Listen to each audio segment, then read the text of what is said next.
आज की बड़ी खबर और बड़ा एक्शन। सीबीएसई ने नीरजा मोदी स्कूल को कारण बताओ नोटिस जारी किया।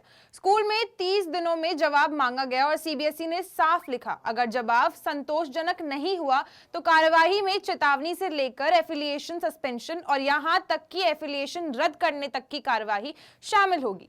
साथ ही राजस्थान पुलिस ने स्कूल प्रशासन, संबंधित स्टाफ और घटना से जुड़े सभी पहलुओं को दोबारा जांच के दायरे में लिया भी है। सीबीएसई की रिपोर्ट को क्रिटिकल एविडेंशियल इनपुट मानते हुए केस की तह तक जाने की तैयारी शुरू हो चुकी है और अब इस रिपोर्ट ने पूरे प्रदेश को हिलाकर रख दिया है। ये कहानी सिर्फ एक खबर नहीं है, एक झकझोर देने वाली पुकार है। एक 9 साल की बच्ची अमायरा की पुकार, जो 18 महीनों तक मदद मांगती रही, मगर उसकी आवाज उन दीवारों से टकराती रह गई और जो उसे सुरक्षित रखने के लिए खड़ी करी गई थी। सीबीएसई की 2 सदस्यीय कमेटी की रिपोर्ट साफ कहती है, अमायरा ने बार बार शिकायत की, घर वालों ने कई बार बताया भी स्कूल को, लेकिन स्कूल का रिस्पॉन्स कमजोर, अधूरा और कई मौकों पर अनसुना दिखा था। रिपोर्ट में दर्ज है कि स्कूल एंटी बुलिंग प्रोटोकॉल्स को लागू नहीं कर रही थी, उसमें असफल दिखाई दी, एसओपीज फॉलो नहीं हुए और कक्षा में दिखाई देने वाले संकेत गंभीर चिंताओं के बावजूद उन पर सही कार्यवाही नहीं हुई। सबसे भारी शब्द सीबीएसई ने लिखा है कि स्कूल बच्चों को सुरक्षित माहौल देने में नाकाम रहा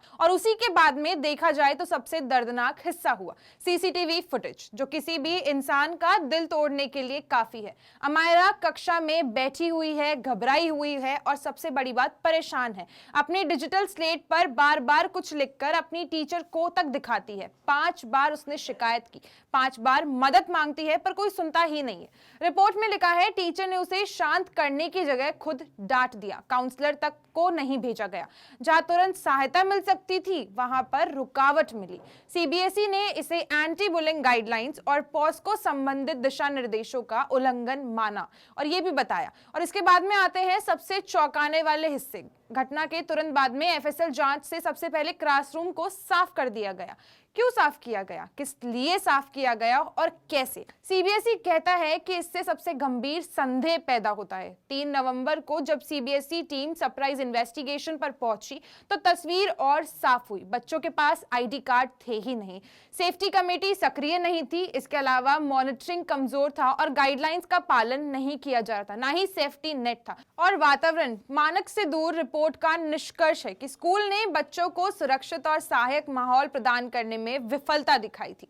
12 नवंबर को अमायरा के माता पिता ने सीबीएसई को बताया, हमने लिखित शिकायत भी की थी, इसके अलावा मौखिक रूप से कई बार बताया भी था। अमायरा लगातार बताती है कि उसे स्कूल में बुलिंग की जाती थी, लेकिन कोई सुनने को तैयार ही नहीं था। एक बच्ची जो अपने शब्दों में, अपनी स्लेट पर, अपनी चुप्पी में कुछ कहती गई, मदद मांगती रही और फिर एक दिन वो टूट गई। एक 9 साल की बच्ची, वो कदम उठाना पड़ता है जो हम सोच भी नहीं सकते, जो कभी किसी बच्चे को नहीं उठाना चाहिए। आज रिपोर्ट आ चुकी है, नोटिस जारी हो चुका है, जांच तेज हो चुकी है, लेकिन प्रिय दर्शकों, सबसे बड़ा सवाल एक्शन का नहीं, इंसानियत का है। अमायरा 18 महीने तक मदद मांगती रही, फिर भी किसी ने नहीं सुना। क्यों नहीं सुना? उसकी शिकायत कैसे हल्के में ले ली गई? किन कदमों की कमी ने उसे हर दिन डराया? और आखिर में उसकी मौत की जिम्मेदारी किसकी है?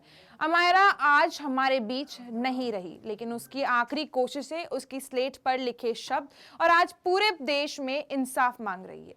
ये सिर्फ जयपुर का मामला ही नहीं है, ये हर देश का, हर स्कूल की लिए चेतावनी है, जो ब्रांड बड़ा है लेकिन बच्चों की सुरक्षा में बहुत छोटा है।